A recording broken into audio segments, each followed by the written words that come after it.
Let's talk about downward facing dog alignment. First of all, we want to start at the foundation. To determine the distance between your hands, shake out your arms and let them hang. This is your carrying angle. The distance between your hands should be the same when you place them on the mat for plank, downward facing dog, or even hands and knees. Now let's talk about what the hands need to do. Sorry about this clip, it's a little angled to the side, but you want your fingertips aligned with each other. Next, rotate the hand side to side to see what feels best, either index finger forward or middle finger pointing forward. Most important thing is you don't let the base of your index finger raise up like this because it's going to cause a problem with your wrists, elbows, and shoulders. So you want to place these 3 points firmly down on the mat. Place those 3 points firmly down, spread the fingers wide, and bring the thumb in slightly.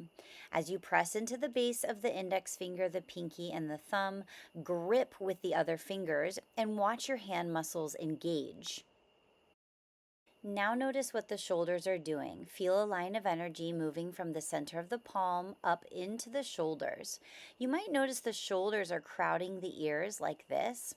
Broaden the shoulder blades. Imagine wrapping the armpits beneath you. Then draw the shoulders away from the ears. It looks like this. Think about sending the shoulder blades down towards your back pocket. So broaden the shoulder blades. Imagine wrapping the armpits towards each other beneath you. And then draw the shoulders away from the ears and relax the neck. The distance between the hands and feet depends on your body. You can try going into plank and shifting into downward facing dog. If you find this is still challenging to keep the spine straight, you might check out my video on downward facing dog for beginners. Now let's move to what's happening in the torso. So you want to find a straight line from the center of your palm all the way up through to the tailbone. Notice the navel is drawn in while you're expanding through deep, slow Ujjayi breath. Moving down into the legs now, you want to make sure that your feet are hips width apart. Think about where the femur enters the hip joint. That's the distance for your feet. Be sure the feet are parallel to each other and also the knees. It's common for the knees to knock in, so the legs rotate inward or outward. So be sure that the kneecaps are facing forward. I hope this video helped you with your downward facing dog alignment. If you want more videos like this, be sure to subscribe.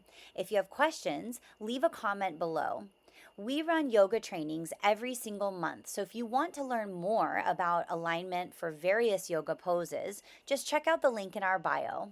Thanks for joining.